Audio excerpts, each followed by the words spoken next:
ನಮಸ್ಕಾರ ವೀಕ್ಷಕರೇ, ಇವತ್ತು ನಾವು ಎಣ್ಣೆ, ಬೆಣ್ಣೆ, ತುಪ್ಪ ಏನು ಉಪಯೋಗಿಸದೆ 4-5 ಪೀಸ್ ಬ್ರೆಡ್ಡಿಂದ ಒಂದೊಳ್ಳೆ ಬರ್ಫಿ ಹೇಗೆ ಮಾಡೋದು ಅಂತ ನೋಡೋಣ.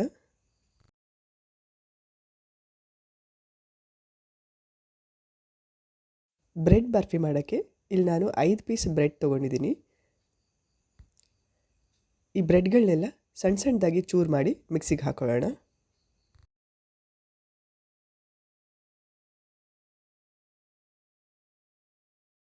ಈಗ ಈ ಬ್ರೆಡ್ ಪೀಸ್ಗಳನ್ನೆಲ್ಲ ಮಿಕ್ಸಿಯಲ್ಲಿ ಸಣ್ಣದಾಗಿ ಪೌಡರ್ ಮಾಡ್ಕೊಳ್ಳೋಣ.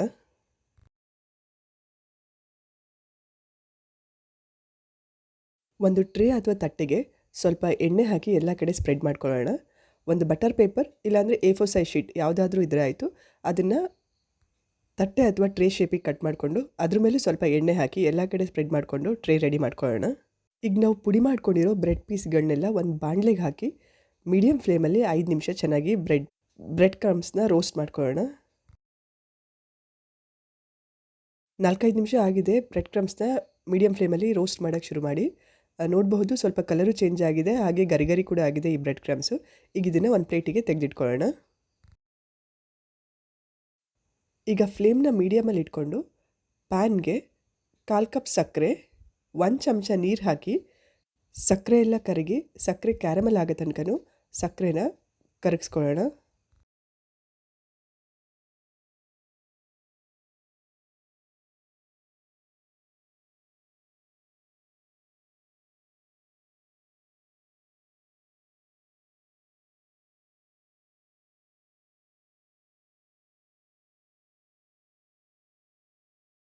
ಹೌದು, ಸಕ್ಕರೆ ಎಲ್ಲ ಚೆನ್ನಾಗಿ ಕರಗಿ ಕ್ಯಾರಮಲ್ ಆಗಿದೆ.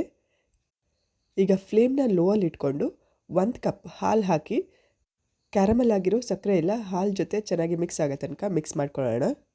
ಹಾಲು ಹಾಕಿದ ತಕ್ಷಣ ಕ್ಯಾರಮಲ್ ಆಗಿರೋ ಸಕ್ಕರೆ ಎಲ್ಲ ಸ್ವಲ್ಪ ಗಟ್ಟಿ ಆದಂಗೆ ಆಗುತ್ತೆ.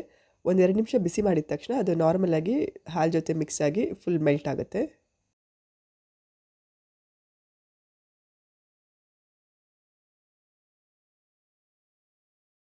ಕ್ಯಾರಮಲ್ ಆಗಿದ್ದ ಸಕ್ಕರೆ ಎಲ್ಲ ಹಾಲು ಜೊತೆ ಚೆನ್ನಾಗಿ ಮಿಕ್ಸ್ ಆಗಿದೆ.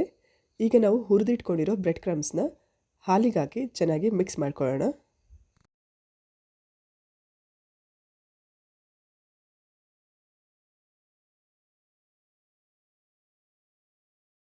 ಹಾಲು ಬ್ರೆಡ್ ಕ್ರಮ್ಸ್ ಎಲ್ಲ ಚೆನ್ನಾಗಿ ಮಿಕ್ಸ್ ಆದಮೇಲೆ ಈಗ ಇದಕ್ಕೆ 1/2 ಕಪ್ ಹಾಲಿನ ಪುಡಿ, ಸ್ವಲ್ಪ ಪುಡಿ ಮಾಡ್ಕೊಂಡಿರೋ ಏಲಕ್ಕಿ ಹಾಕಿ ಎಲ್ಲದನ್ನೂ ಚೆನ್ನಾಗಿ ಮಿಕ್ಸ್ ಮಾಡ್ಕೊಳ್ಳೋಣ.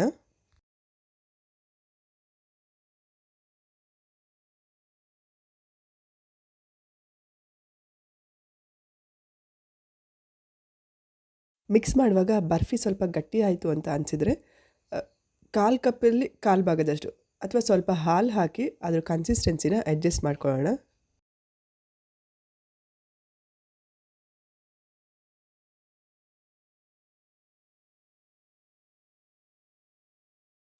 ಹಾಲಿನ ಪುಡಿಯೆಲ್ಲ ಬ್ರೆಡ್ ಕ್ರಮ್ಸ್ ಹಾಲು ಜೊತೆ ಚೆನ್ನಾಗಿ ಮಿಕ್ಸ್ ಆಗಿ ಬರ್ಫಿ ಕನ್ಸಿಸ್ಟೆನ್ಸ್ ಬಂದಮೇಲೆ ಸ್ಟವ್ನ ಆಫ್ ಮಾಡ್ಕೊಳ್ಳೋಣ.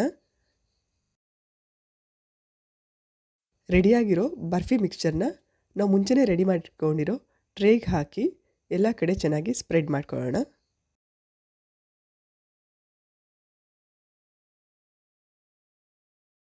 ಬರ್ಫಿನೆಲ್ಲ ಟ್ರೇಯಲ್ಲಿ ಚೆನ್ನಾಗಿ ಸ್ಪ್ರೆಡ್ ಮಾಡಿದ ಮೇಲೆ ನಾನಿಲ್ಲಿ ಗಾರ್ನಿಷಿಗೋಸ್ಕರ ಸ್ವಲ್ಪ ಕಟ್ ಮಾಡ್ಕೊಂಡಿರೋ ಬಾದಾಮನ್ನ ಯೂಸ್ ಮಾಡ್ತಿದ್ದೀನಿ.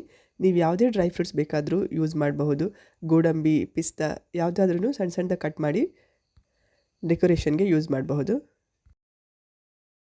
ಈ ಬರ್ಫಿನ ಈಗ 1 ಗಂಟೆ ತಣ್ಣಗಾಗಕ್ಕೆ ಬಿಡೋಣ. 1 ಅವರ್ ಆಗಿದೆ, ಬರ್ಫಿ ಎಲ್ಲ ತಣ್ಣಗಾಗಿದೆ. ಈಗ ಈ ಬರ್ಫಿನ ಟ್ರೇಯಿಂದ ತೆಗೆದು ನಮ್ಗೆ ಯಾವ ಶೇಪಲ್ಲಿ ಬೇಕೋ ಆ ಶೇಪಲ್ಲಿ ಕಟ್ ಮಾಡ್ಕೋಬಹುದು. ನಾನಿಲ್ಲಿ ಇವತ್ತು ಟ್ರಯಾಂಗಲ್ ಶೇಪಲ್ಲಿ ಕಟ್ ಮಾಡ್ಕೋತಿದ್ದೀನಿ. ನೀವು ಸ್ಕ್ವೇರ್, ರೆಕ್ಟ್ಯಾಂಗಲ್ ಅಥವಾ ಡೈಮಂಡ್ ಯಾವ ಶೇಪಲ್ಲಿ ಬೇಕಾದರೂ ಆ ಶೇಪಲ್ಲಿ ಕಟ್ ಮಾಡ್ಕೋಬಹುದು.